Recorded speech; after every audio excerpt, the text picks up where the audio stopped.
সামান্য বৃষ্টিতেও রাজধানীতে তলিয়ে যায় বহু সড়ক, তৈরি হয় জলাবদ্ধতা। ভারী বৃষ্টিতে ভোগান্তি বেড়ে যায় কয়েক গুণ।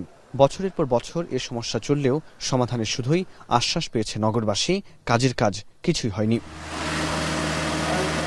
এবার জলাবদ্ধতা নিরসনে মাসব্যাপী কর্মসূচি ঘোষণা করল ঢাকা দক্ষিণ সিটি কর্পোরেশন। দুপুরে সেগুনবাগিচায় বক্স কালভার্ট পরিষ্কারের মাধ্যমে এর উদ্বোধন করেন ডিএসসিসি প্রশাসক আব্দুস সালাম। প্রশাসক জানান, জলাবদ্ধতার ৩৩টি হটস্পট চিহ্নিত করে কাজ চলছে।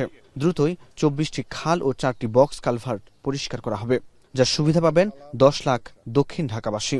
প্রায় ৩৩টা হট স্পট আমরা বের করেছি।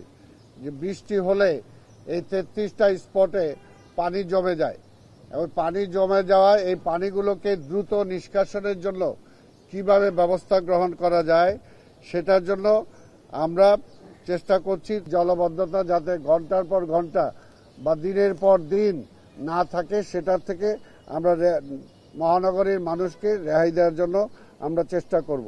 আউটলেটের যে পাম্পগুলো আছে সেগুলোকে অলরেডি আমরা সার্ভিস করে ঠিক করে রেখেছি যাতে ইমার্জেন্সি পিরিয়ডে সেগুলোকে আমরা ব্যবহার করতে পারি। এদিকে একই দিনে ঢাকা উত্তর সিটি কর্পোরেশনের আইডিআরএসপি প্রকল্পের আওতায় মিরপুর ১০ থেকে তালতলা সড়ক, ড্রেন ও বাইলেন উন্নয়ন কাজের উদ্বোধন করেন প্রশাসক শফিকুল ইসলাম খান।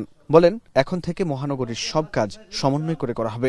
একবারে এক রাস্তায় কাজ হবে, আবার ১৫ দিন পর একই জায়গায় আবার রাস্তা করে আর এক কাজ হবে।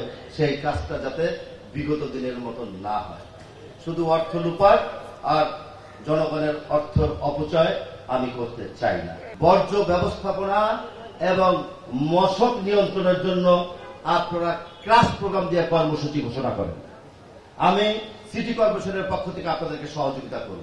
ভালো ঠিকাদারদের সিটি কর্পোরেশনের পক্ষ থেকে পুরস্কৃত করার ঘোষণাও দেন ডিএনসিসি প্রশাসক।